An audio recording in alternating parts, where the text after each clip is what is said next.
Hello. സിനിമയ്ക്ക് നൽകുന്ന സമഗ്ര സംഭാവനയ്ക്ക് ഒരു വ്യക്തിക്ക് ഇന്ത്യ ഗവൺമെൻറ് നൽകുന്ന ഏറ്റവും വലിയ ബഹുമതിയായ ദാദാസാഹിബ് ഫാൽക്കെ അവാർഡ് നേടി നമ്മുടെ ലാലേട്ടൻ ഇപ്പോൾ നേട്ടങ്ങളുടെ നെറുകയിലാണല്ലോ. അല്പം പ്രാസത്തിൽ പറഞ്ഞാൽ പുരസ്കാരങ്ങൾ അദ്ദേഹത്തിന് പുത്തരിയല്ല. തേന്മാവിൻ കൊമ്പത്തിൽ അദ്ദേഹത്തിൻ്റെ തന്നെ ഡയലോഗ് പോലെ പോരുന്നോ എൻ്റെ കൂടെ എന്ന് ചോദിച്ചുകൊണ്ട് പുരസ്കാരങ്ങൾ അദ്ദേഹം കൂടെ കൂട്ടിക്കൊണ്ടേയിരിക്കുകയാണ്. ഈ അടുത്താണ് അദ്ദേഹത്തിൻ്റെ ഇൻഡസ്ട്രി ഹിറ്റായ എമ്പുരാൻ്റെ റെക്കോർഡ് കല്യാണി പ്രിയദർശൻ്റെ ലോക ചാപ്റ്റർ 1 ചന്ദ്ര കീഴടക്കിയത്. പക്ഷേ അദ്ദേഹം നീ പോടി മോളെ കല്യാണി എന്ന് പറഞ്ഞ അദ്ദേഹം അടുത്ത ദിവസങ്ങളിൽ തന്നെ ഫാൽക്കെ അവാർഡ് നേടി.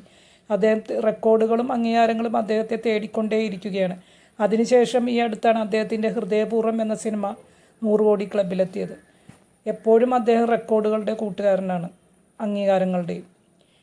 അദ്ദേഹം സിനിമയിൽ വരുന്നതിന് മുമ്പ് തന്നെ 1977 കേരള റെസ്ലിംഗ് ചാമ്പ്യൻഷിപ്പ് നേടിയ വ്യക്തിയാണ്. അതിനുശേഷം സിനിമയിൽ വന്ന് എത്രയോ കഥാപാത്രങ്ങൾ, എത്രയോ മനസ്സിൽ തങ്ങിയേൽക്കുന്ന വേഷങ്ങൾ, ഭാവങ്ങൾ.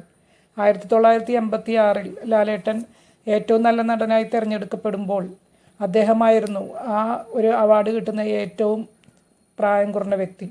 26 വയസ്സായിരുന്നു അന്ന് ലാലേട്ടന്. 1986 ലാലേട്ടൻ ആദ്യമായി ടി.പി. ബാലഗോപാലൻ എം.എ. എന്ന സിനിമയ്ക്ക് വേണ്ടി ഏറ്റവും നല്ല നടനുള്ള കേരള സംസ്ഥാന അവാർഡ് നേടുന്നത്.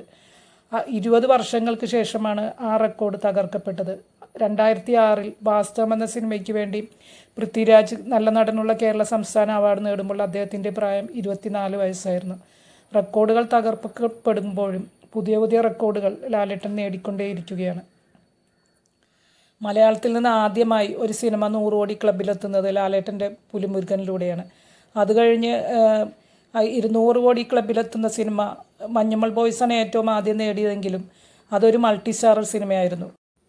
മലയാളത്തിൽ നിന്ന് 200 കോടി ക്ലബിലെത്തുന്ന ഒരേ ഒരു നടൻ അദ്ദേഹം മാത്രമാണ്. എമ്പുരാൻ തുടരും. എത്രയോ നല്ല വേഷങ്ങൾ, എത്രയോ ഭാവങ്ങൾ, എത്രയോ സിനിമകളിലൂടെ അദ്ദേഹം നമ്മളെ ചിരിപ്പിക്കുകയും സന്തോഷിപ്പിക്കുകയും ചെയ്തു. അതുപോലെ തന്നെ ഒരുപാട് സിനിമകളിലൂടെ നമ്മൾ അദ്ദേഹത്തോടൊപ്പം കരഞ്ഞു. എത്രയോ വ്യത്യസ്തമായ റോളുകൾ. മലയാളത്തിന് എന്നും അഭിമാനിക്കാവുന്ന നമ്മുടെ സ്വന്തം ലാലേട്ടൻ. തന്മാത്രയിലെ അദ്ദേഹത്തിൻ്റെ മികവുറ്റ അഭിനയത്തിന് അദ്ദേഹത്തിന് കേരള സംസ്ഥാന അവാർഡ് ലഭിച്ചു. അതുകൂടാതെ മെഡിക്കൽ അസോസിയേഷനും അദ്ദേഹത്തെ ആദരിച്ചു. കീർത്തിചക്രയിലെ അഭിനയത്തിന് ഇന്ത്യൻ ആർമി അദ്ദേഹത്തെ ആദരിച്ചു. നമ്മുടെ 2 സർവകലാശാലകൾ, കാലിക്കറ്റ് യൂണിവേഴ്സിറ്റിയും കാലടി ശ്രീശങ്കര യൂണിവേഴ്സിറ്റിയും അദ്ദേഹത്തെ ഡീലിറ്റ് നൽകി ആദരിച്ചു. പത്മശ്രീ, പത്മഭൂഷൺ, അതുപോലെ എത്രയോ അവാർഡുകൾ. 2 തവണ അദ്ദേഹം നാഷണൽ അവാർഡ് നേടി, നല്ല നടനുള്ള നാഷണൽ അവാർഡ് നേടി. 6 തവണയോ 7 തവണയോ മറ്റോ കേരള സംസ്ഥാന അവാർഡുകൾ നേടി. ഇനിയും അദ്ദേഹം ഒരുപാട് സിനിമകളിലൂടെ ഇനിയും അദ്ദേഹം കൂടുതൽ ഉയരങ്ങളിലേക്ക് എത്തട്ടെ എന്ന് നമുക്ക് ആശംസിക്കാം. നിങ്ങൾക്ക് എൻ്റെ വീഡിയോ ഇഷ്ടമായെങ്കിൽ ലൈക്ക്, ഷെയർ ആൻഡ് സബ്സ്ക്രൈബ്. ഇനിയും മറ്റൊരു